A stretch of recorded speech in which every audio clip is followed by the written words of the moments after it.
Now this is one of my favorite times of the year to be fishing, is this pre-spawn time.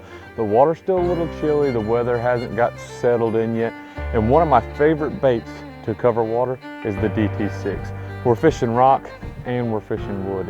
It's not a one type crankbait where you don't have to just be fishing down riprap. You know, if you hit one little piece of wood, it's not going to get hung up. This is one of the most weedless crankbaits I have found, and in pre-spawn conditions, it's a balsa crankbait, and so it's got a really tight wobble, and so those fish just can't stand it when they're first pulling up.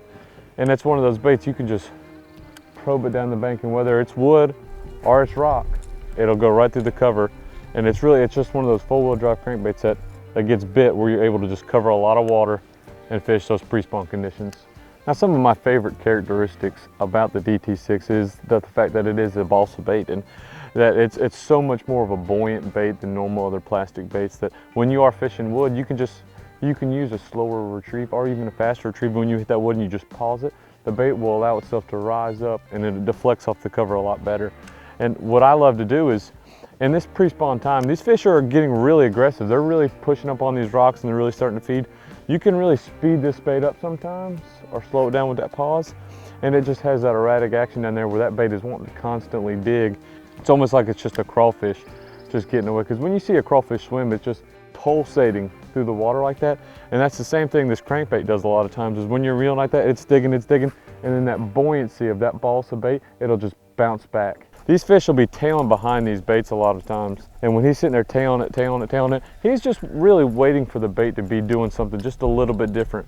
And with that buoyancy of that bait, when it rises back up, it'll bounce back right in their face every time. And those fish, they just cannot stand it. Now, when fishing medium running depth crankbaits, my favorite rod and reel setup to use is, I'm going to use a 6-to-3 gear 1 ratio with about 12-pound fluorocarbon on average, and I love a 7-foot rod. It's a do-all rod, whether I'm going to be fishing deep, whether I'm fishing around grass, and it's a medium light actually. I like at least a medium or a medium light rod. That way you can really feather that bait through the cover. It's a lot of time I am going to be fishing it around structure, and I want to make sure I do have enough backbone to get him out of the structure, but it's limber enough so when I'm playing that fish around the boat, he doesn't have a chance of necessarily getting that bait really loose and shaking it, and I can really play with the fish and fight them around the boat. It's one of those rod and reel setups where you can do anything with it, whether you're fishing the grass, the rock, the wood, anywhere, whether you're fishing it out in 7 foot or you're really truly worming it up around 2 foot of water. You can really play with that bait a good bit and let the rod and the reel do the work, where you're not overworking yourself.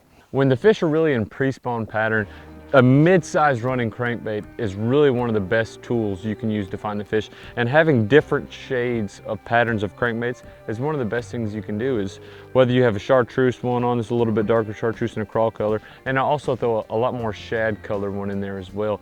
And they're going to be biting a mid-sized running, a mid-depth running crankbait. You really just have to find the shade and the colors that they're really looking for that day. Whether they're keying in on crawfish, whether they want a little bit brighter presentation, or it's a shad color. Mainly just trying to match the hatch and match your conditions.